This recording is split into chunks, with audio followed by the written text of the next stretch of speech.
সাধারণত ত্রাণ বা দান হিসেবে খাদ্য সামগ্রী বিতরণ করা হলেও এখানে ভিন্ন পদ্ধতি অবলম্বন করা হয়েছে। মাত্র ৫ টাকার বিনিময়ে ১,০০০ জন নিম্ন আয়ের মানুষের মাঝে প্রয়োজনীয় ঈদ খাদ্য সামগ্রী বিতরণ করেছে সংগঠনটি। সেমাই, চিনি, তেল ও চালের মধ্য থেকে পছন্দের যে কোনো একটি পণ্য ক্রয়ের সুযোগ পান তারা। এছাড়া রয়েছে নতুন ও পুরাতন জামা কাপড়। রাজশাহীতে পবিত্র ঈদ উল ফিতর উপলক্ষে সুবিধাবঞ্চিত মানুষের মুখে হাসি ফোটাতে এক ব্যতিক্রমী উদ্যোগ নিয়েছে নারী উদ্যোক্তাদের অনলাইন ভিত্তিক forum house of beauty bloom. আয়োজকরা জানান, মানুষের আত্মসম্মান বজায় রাখতেই তারা দান নয়, বরং নামমাত্র মূল্যে বিক্রয় করার সিদ্ধান্ত নিয়েছেন। ৩ বছর ধরে খুশির হাট নামে একটা চ্যারিটেবল ফাউন্ডেশন নিয়ে কাজ করছি, যেখানে আমরা সুবিধা বঞ্চিত অসহায় মানুষদেরকে সাহায্য করে থাকি। অনেকেই আছে যারা সুবিধাবঞ্চিত, আবার মধ্যবিত্তর মধ্যেও তারা কিন্তু হাত পাততে পারে না।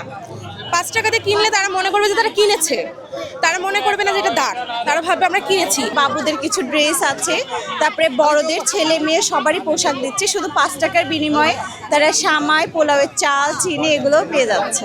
এবার আমরা ১,০০০ পরিবারকে, মানে ৪০০ পরিবার হলো শুধু সেমাই, চিনি, তেল আর অন্য আইটেম, আর ৬০০ পরিবারের মতো ৬০০ পিস জামা আমরা এখানে আর নতুন বা কিছু ইউজেবল আমরা রেখেছি। ৫ টাকার খুশি আমরা সবার ডোনেশন নিয়ে করার চেষ্টা করেছি, আর আমরা নিজেরাও অনেক ব্যস্ত এটা নিয়ে। কালকে আমরা পুরো সারা রাতে সব নিয়ে প্যাকিং এ নিয়েই ব্যস্ত, আজকে সকাল থেকেও তাই। এই আয়োজনে ধর্ম বর্ণ নির্বিশেষে সকল ধর্মের মানুষ অংশগ্রহণ করেন। লাইনে দাঁড়িয়ে আসলে ৫ টাকা দিয়ে আমরা একটা তেলের বোতল পেলাম, যেটা হাফ কিলো ১০০ টাকা।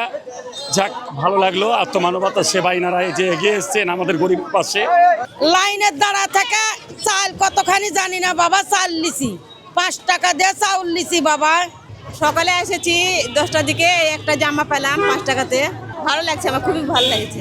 খুশির জামা পাইছি ঈদের, ৫ টাকা দিয়ে পাইছি সুন্দর জামা।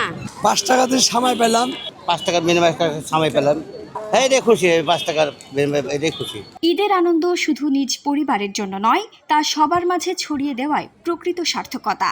নারী উদ্যোক্তাদের এমন ঐক্যবদ্ধ প্রচেষ্টা সমাজের অন্যদের জন্য অনুপ্রেরণা হয়ে থাকবে বলে মনে করছেন স্থানীয়রা।